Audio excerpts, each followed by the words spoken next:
नमस्कार दोस्तों, मैं सुप्रिया आप सबका स्वागत करती हूँ डिकोड एग्जाम के डेली करंट अफेयर्स की क्लास में। दोस्तों, जैसा कि आज 16 नवंबर है और आज की क्लास में हम 16 नवंबर से रिलेटेड जो भी न्यूज है, जो भी इवेंट्स है जो हमारे एग्जाम के लिए इंपॉर्टेंट है, हम उन्हें एक एक करके यहाँ पे डिस्कस करेंगे। तो चलिए जल्दी से आप सभी लोग सेशन से जुड़ जाइए, सेशन को शेयर करिए। और जैसा कि मैं आपसे हमेशा कहती हूँ, जब भी क्लास को अटेंड करिए, चाहे अभी चाहे बाद में, तो अपने साथ एक नोटबुक और एक पेन लेकर के बैठा करिए, क्योंकि मैं क्वेश्चन आंसर डिस्कशन के दौरान बहुत सारे इंपॉर्टेंट फैक्ट्स और इंपॉर्टेंट पॉइंट भी बताती हूँ जो आपके एग्जाम के लिए काफी ज्यादा इंपॉर्टेंट होते हैं। तो उन्हें आप नोट डाउन करिए, उनको सिर्फ नोट डाउन नहीं दोस्तों, घर रिवीजन भी और साथ ही साथ प्रैक्टिस भी करते रहिए। ठीक है, तो जब भी आप बैठिए क्लास को अटेंड करिए तो अपने साथ नोटबुक और पेन लेकर के बैठना नहीं भूलें। तो चलिए सेशन को स्टार्ट करते हैं। उसके पहले आप लोग चैनल को सब्सक्राइब कर लीजिए और बेल आइकन को प्रेस कर लीजिए, जिससे कि आपको डेली करंट अफेयर्स के क्लास का नोटिफिकेशन मिले और आप लोग क्लास में, यानी कि जैसे कि हम लोग मॉर्निंग में इस टाइम 7 बजे करंट अफेयर्स की क्लास में मिलते हैं, बहुत सारे इंपॉर्टेंट चीजों को डिस्कस करते हैं, वो आपका मिस ना हो। तो चलिए देर नहीं करते हैं और अपनी क्लास को स्टार्ट करते हैं। और आज की क्लास में हमारा सबसे पहला क्वेश्चन है कि निम्नलिखित में से किस देश में नताशा पिकर मुसर पहली महिला राष्ट्रपति चुनी गई है?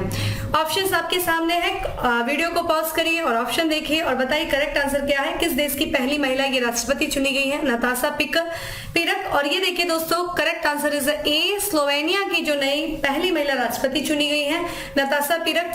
आइए इनके बारे में देख लेते हैं। नताशा जी की तस्वीर आप स्क्रीन पे देख सकते हैं और ये स्लोवेनिया की पहली महिला राष्ट्रपति हैं, जिनका पूरा नाम क्या है दोस्तों? नताशा पिरक मुसर। ठीक है, इन्होंने कंजर्वेटिव पार्टी की श्रीलुगर को पराजित किया है और लगभग 54% वोट इनको मिले थे। 54% वोट से ये इलेक्शन में जो है जीती हैं और ये स्लोवेनिया की पहली महिला राष्ट्रपति बन रही हैं। ये किसका स्थान लेंगी? तो इसके पहले वहां के जो राष्ट्रपति हैं, जिनका नाम है बोरुट पहोर, का ये स्थान ले रही है, ध्यान रखिएगा। स्लोवेनिया दोस्तों, चूंकि ये यूरोपियन कंट्री है, एक छोटी सा देश है यूरोप का, तो हमारे लिए ये मैटर करता है। ये इसकी थोड़ा सा लोकेशन देख लीजिए। ये देखिए स्क्रीन पे आप इसका मैप देख सकते हैं, जिसकी देखा जाए एक सामुद्रिक सीमा है एडियाटिक सागर से लगी हुई। ठीक है, और गल्फ ऑफ वेनिस आपको देखने को मिल रहा है। वेनिस जो कि कंट्री कहाँ पे है दोस्तों? एक छोटा सा शहर है वेनिस, इटली का, वहां पे गल्फ है। ठीक है, और इससे भी जो है ये अपनी सीमा को साझा करता है स्लोवेनिया। और यहाँ पे जो है इसके पश्चिम में हमें इटली को देखने को मिल रहा है, इसके उत्तर में ऑस्ट्रिया देखने को मिल रहा है, उत्तर पूर्व में हंगरी देखने को मिल रहा है, क्रोएशिया जो है इसका पूर्व और दक्षिण पूर्व इसका जो है देश है जो कि इससे सीमा को साझा कर रहा है। ठीक है, यूरोप की कंट्री स्लोवेनिया की अगर हम राजधानी की बात करें दोस्तों, तो इसकी राजधानी है लुब्लियाना, इसकी जो है राजधानी कैपिटल है, और इसकी जो करेंसी है वो है यूरो। और यहाँ के जो प्रधानमंत्री है वो है जनेस जानसा। ठीक है, जनेस जानसा स्लोवेनिया के राष्ट्रपति, माफ करिएगा प्रधानमंत्री, यहाँ पे ध्यान रखिएगा। ठीक है, चलिए आते हैं अगले प्रश्न पे।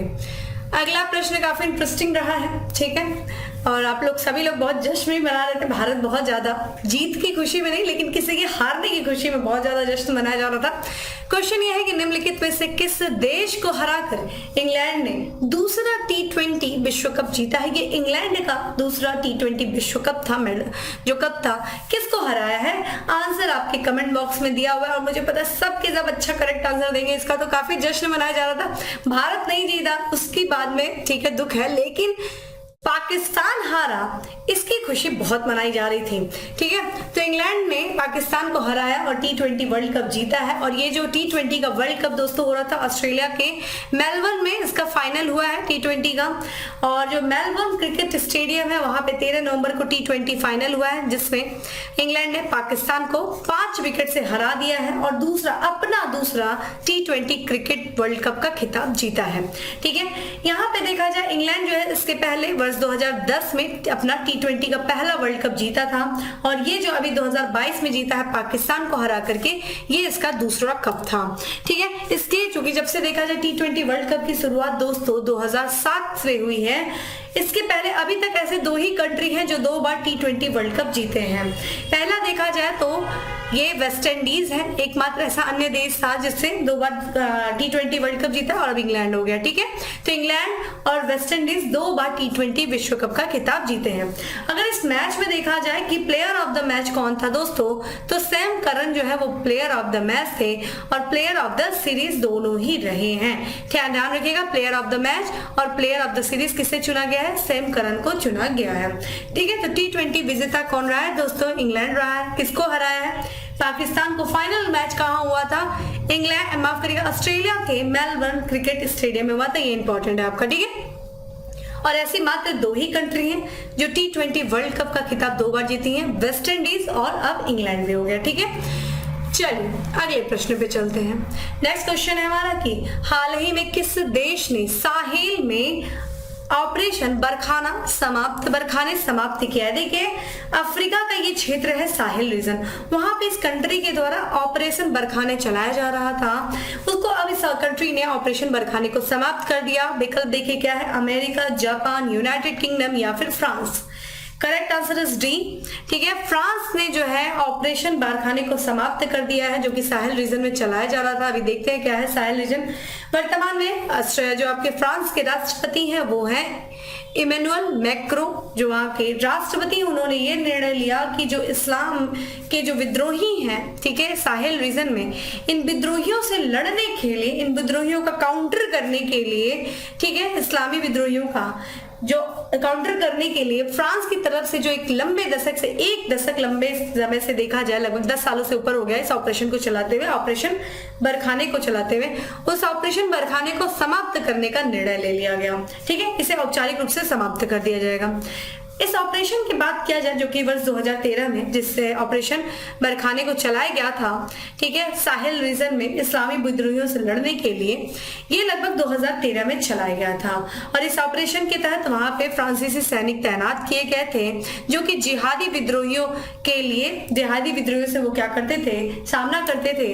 और यहाँ पे जब जिहादी विद्रोहियों ने उत्तरी माले के अधिकांश क्षेत्र पर कब्जा कर लिया था, उसके बाद से ही, मतलब ध्यान रखिएगा, ये जो वहां पे कंट्री, अफ्रीका की कंट्री है माली, वहां पे उत्तरी माली में कुछ जिहादियों ने उस क्षेत्र पे कब्जा कर लिया था। धीरे धीरे वो अपने क्षेत्र का विस्तार कर रहे थे, अपने कब्जे का। इस चीज को रोकने के लिए, इन विद्रोहियों को रोकने के लिए फ्रांस ने 2013 में एक ऑपरेशन चलाया जिसका नाम है ऑपरेशन बरखाने। लेकिन दोस्तों देखा जाए ये ऑपरेशन, अगर हाल के वर्षों में देखा जाए तो ये ऑपरेशन जो है धीरे धीरे काफी विफलता का सामना कर रहा था। ये जिस उद्देश्य के लिए चलाया गया था उस उद्देश्य में ये काफी विफल हो रहा था। और अगर देखें तो साहिल वाले क्षेत्र में बहुत ज्यादा अशांति भी फैल रही थी और इसका बहुत ज्यादा कारण ये बताया जा रहा था कि फ्रांस के जो सैनिक हैं या फ्रांस की वजह से इस क्षेत्र में अशांति फैलाई जा रही। एक तरीके से देखा जाए इस क्षेत्र में जो अशांति फैल रही थी उसका जिम्मेदार फ्रांस को ठहराया जा रहा था। तो इन्हीं सब कारणों से जो राष्ट्रपति हैं इमैनुअल, उन्होंने ये निर्णय लिया कि इस ऑपरेशन को क्या किया जाए, औपचारिक रूप से समाप्त कर दिया जाए। इस ऑपरेशन के तहत जैसा कि आप साहिल रीजन अफ्रीका का देख रहे हैं, इस ऑपरेशन के तहत यहाँ का जो क्षेत्र है माली, नाइजर, चाड, बुर्किना फासो, मार्टियानिया, वहां पे लगभग 5,500 यानी कि लगभग 5,500 सैनिकों को तैनात किया गया था, ठीक है, इस ऑपरेशन के तहत इन इस्लामी विद्रोहियों से लड़ने के लिए। अगर हम बात करें साहिल रीजन जो कि अफ्रीका में, कई बार आपसे एग्जाम में पूछा गया कि साहिल रीजन के तहत अफ्रीका का कौन सा क्षेत्र आता है, तो ये अफ्रीका का दोस्तों ध्यान रखिएगा एक विशाल अर्ध शुष्क और अधिकतर दुर्गम क्षेत्र यहाँ पे शामिल है। और साहिल रीजन जैसा कि आप यहाँ पे देख रहे हैं, ये जो पूरा ऑरेंज कलर का क्षेत्र है ये साहिल रीजन है।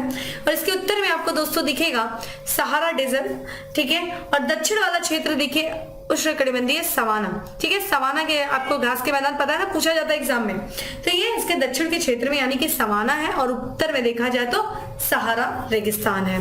इसमें कौन कौन से देश अफ्रीका के आते हैं आप देख सकते हैं, तो सेनेगल है, ये आपका देखा जाए मॉरिटानिया है, माली है, बुर्किना फासो है, अल्जीरिया, नाइजर यहाँ पे, फिर नाइजीरिया, कैमरून, मध्य अफ्रीका, गणराज्य चाड, दक्षिण सुदान, इरिट्रिया और इथोपिया, ठीक है। ये सारे जो देश यहाँ पे हमें साहिल रीजन में देखने को मिलते हैं। तो ध्यान रखिएगा दोस्तों, ये आपसे एग्जाम में क्वेश्चन पूछा जाता है कि साहिल रीजन किस कॉन्टिनेंट में, अफ्रीका कॉन्टिनेंट में है, इसमें कौन कौन से देश जो है वो शामिल हैं इस क्षेत्र में, ठीक है। और ध्यान रखिएगा ऑपरेशन बरखाने के बारे में जो कि फ्रांस के द्वारा 2013 के समय चलाया गया था, 2013 में, जिसको अभी औपचारिक रूप से समाप्त कर दिया गया, ठीक है। चलिए आते हैं हम अपने अगले प्रश्न पे। नेक्स्ट क्वेश्चन है हमारा कि हाल ही में पहला मल्टी मॉडल लॉजिस्टिक पार्क कहाँ बनाया जाएगा। ठीक है, तो भारत का पहला मल्टी मॉडल लॉजिस्टिक पार्क कहाँ बनाए जाने का निर्णय लिया गया है। विकल्प देखिए आपके सामने ऑप्शंस है। वीडियो को पॉज करके दोस्तों आंसर क्या करिए, जिन्हें आंसर नहीं आ रहा है वो ध्यान से सेशन को देखें और जिन्हें आंसर आ रहा है वो भी आंसर करें, इससे उनका रिवीजन होगा। तो दोस्तों इसका जो करेक्ट आंसर है वो है ए, चेन्नई में जो है भारत का पहला मल्टी मॉडल लॉजिस्टिक पार्क बनाया जाएगा।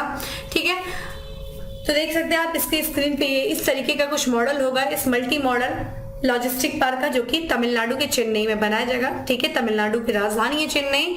और इस पार्क को बनाए जाने के लिए जो केंद्रीय मंत्रालय है, कौन सा मंत्रालय दोस्तों, सड़क परिवहन और राजमार्ग मंत्रालय, वो रिलायंस इंडस्ट्री लिमिटेड के साथ जो है अनुबंध की है इस मल्टी मॉडल लॉजिस्टिक पार्क को स्थापित करने के लिए।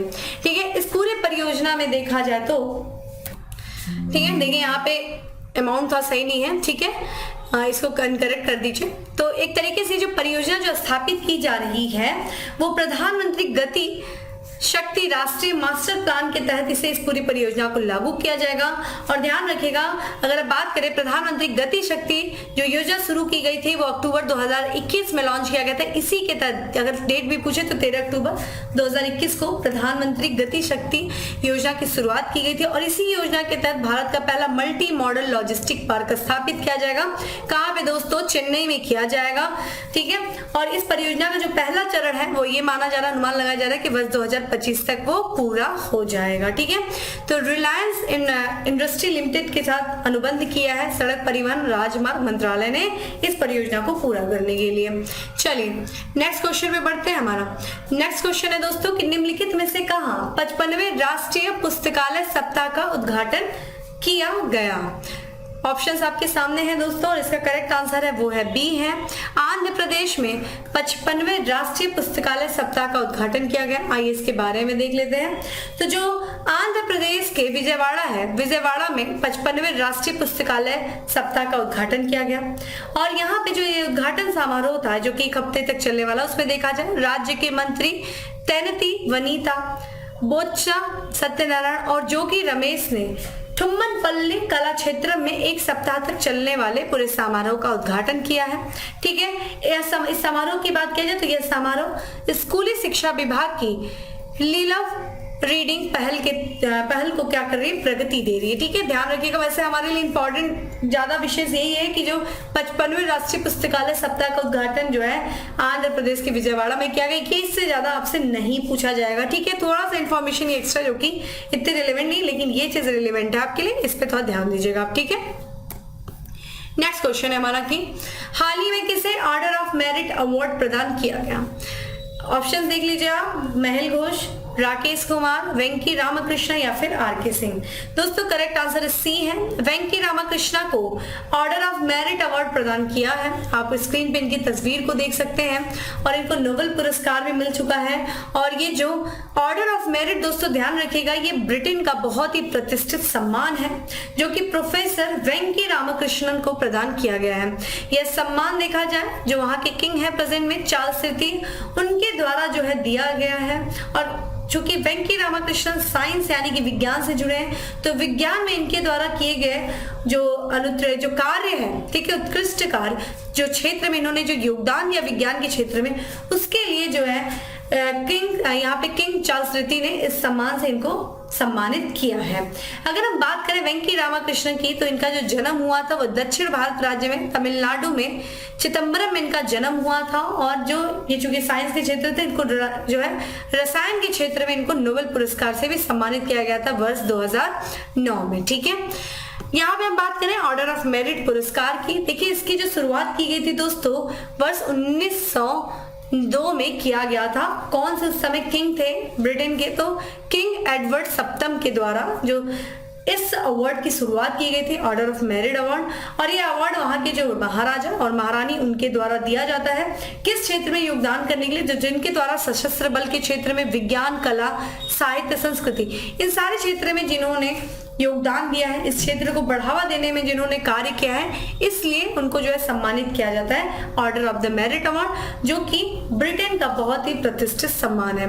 मुझे आप कमेंट बॉक्स में आंसर करिए कि जो वर्ष 2009 में रसायन का नोबेल पुरस्कार दिया गया था वेंकी रामाकृष्णन को, इनके किस कार्य के लिए दिया गया था, किस क्षेत्र में इन्होंने रिसर्च किया था, ये कमेंट बॉक्स में आंसर करिए।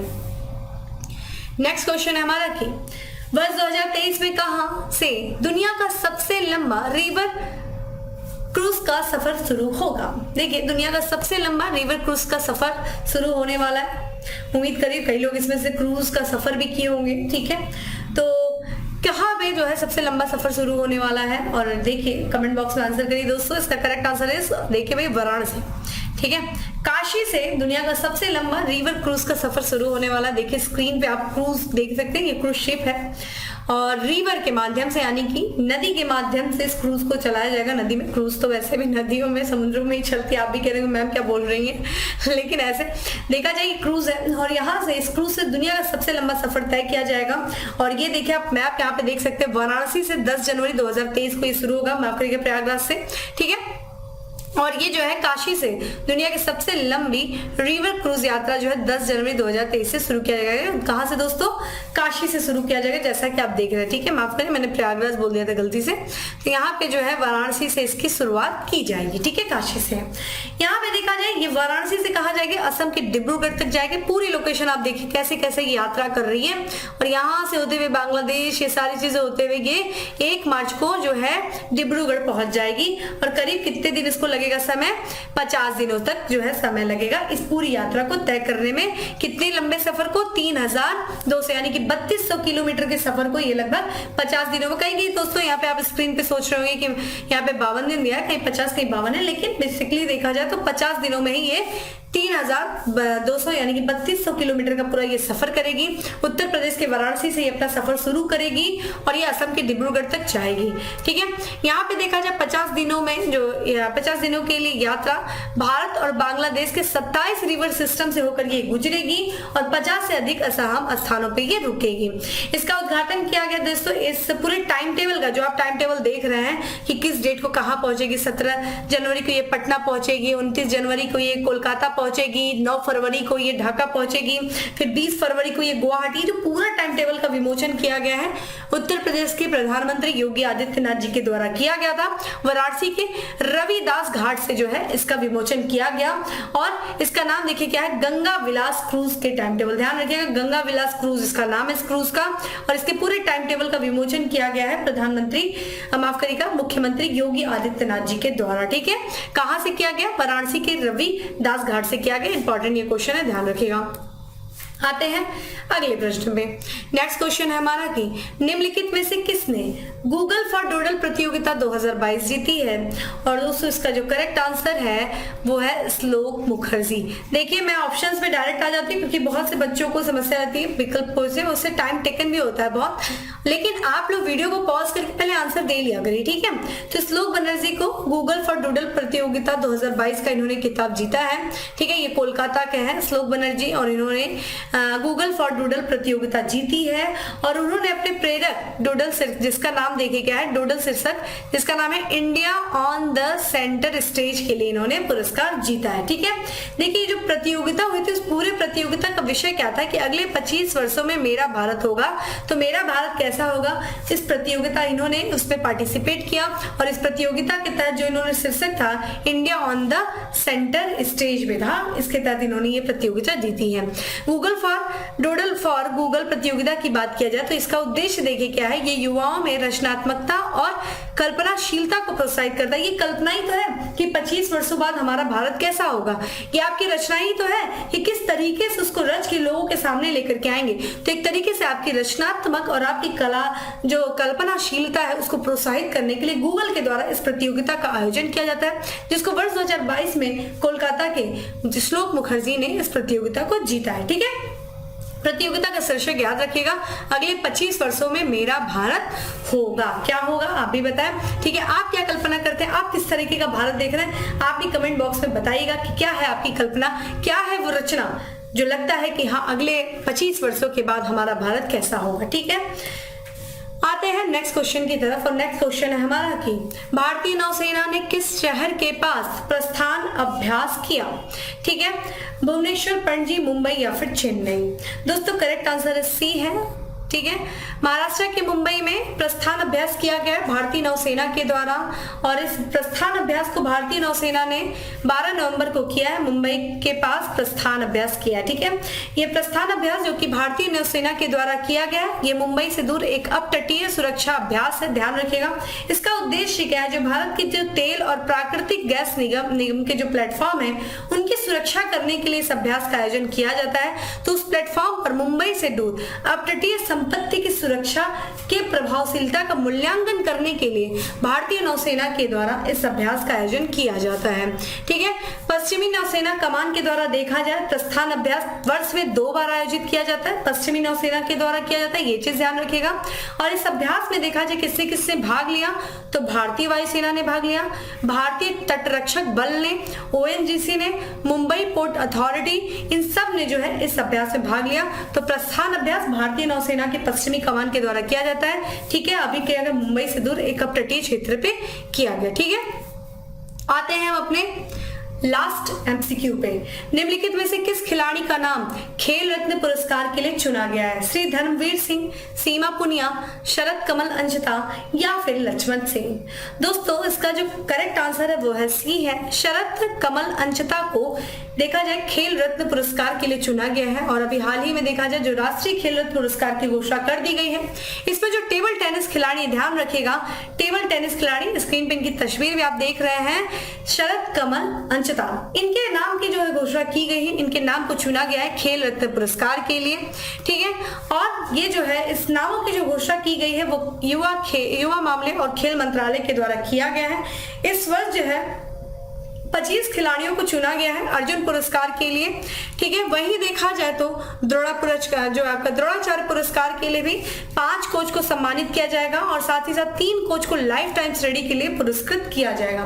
ध्यानचंद पुरस्कार कितने खिलाड़ियों को दोस्तों दिया जाएगा? 4 खिलाड़ियों को दिए जाने की बात की गई है और ऐसा पहली बार हो रहा है कि इस वर्ष जो है केवल ऑनलाइन आवेदन आमंत्रित किए गए थे। ठीक है, तो खेल रत्न पुरस्कार के लिए टेबल टेनिस खिलाड़ी है जिनका नाम है शरद कमल अंशता को चुना गया, इनके नाम की घोषणा की गई है। बाकी देखते हैं कितने खिलाड़ियों का नाम आता है क्योंकि यहां से क्वेश्चंस पूछे ही जाते हैं। ठीक है, ध्यान रखिएगा। अब आते हैं फैक्ट्स ऑफ द डे, छोटा पैकेट बड़ा धमाका। पहला है हमारा कि फैक्ट्स है, ग्लोबल आइकन अवार्ड से सम्मानित किया गया है, किसके द्वारा, किसको किया गया? अभिनेता शाहरुख खान को ग्लोबल आइकन अवार्ड से सम्मानित किया गया है। देखिए वर्ष 2024 में अंडर 19 वर्ल्ड कप किया जाएगा। अंडर 19 वर्ल्ड कप जिसकी मेजबानी दोस्तों कौन करेगा? श्रीलंका करेगा।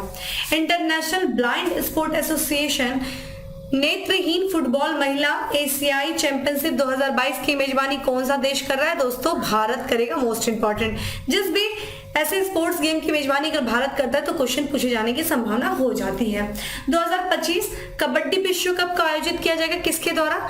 वेस्ट मिडलैंड्स के द्वारा, जो कि इंग्लैंड में है, उसके द्वारा किया जाएगा। और अभी हाल ही में आईसीसी का जो हॉल ऑफ फेम है उसमें किसको शामिल किया गया है दोस्तों? शिव नारायण चंद्रपाल को शामिल किया गया है। ठीक है, तो दोस्तों इस तरीके से था आज का हमारा करंट अफेयर्स। मैं काफी कोशिश कर रही हूँ कि आपको कम टाइम में ज्यादा से ज्यादा चीजें जो है अब तक डिलीवर करूं। ठीक है, काफी टाइम टेकन होता है तो वो आपके लिए भी लेंदी होता है, मैं इसको अपने टाइम को कम कर रही हूँ और आपको ज्यादा से ज्यादा चीजें जो है जो इंपॉर्टेंट इन्फॉर्मेशन है वो डिलीवर करने की कोशिश कर रही हूँ। बाकी आप लोग इसी तरह सहयोग करते रहें, जो भी समस्या है कमेंट बॉक्स में लिखें, कम आपके जो भी समस्या है उसको एड्रेस किया जाएगा।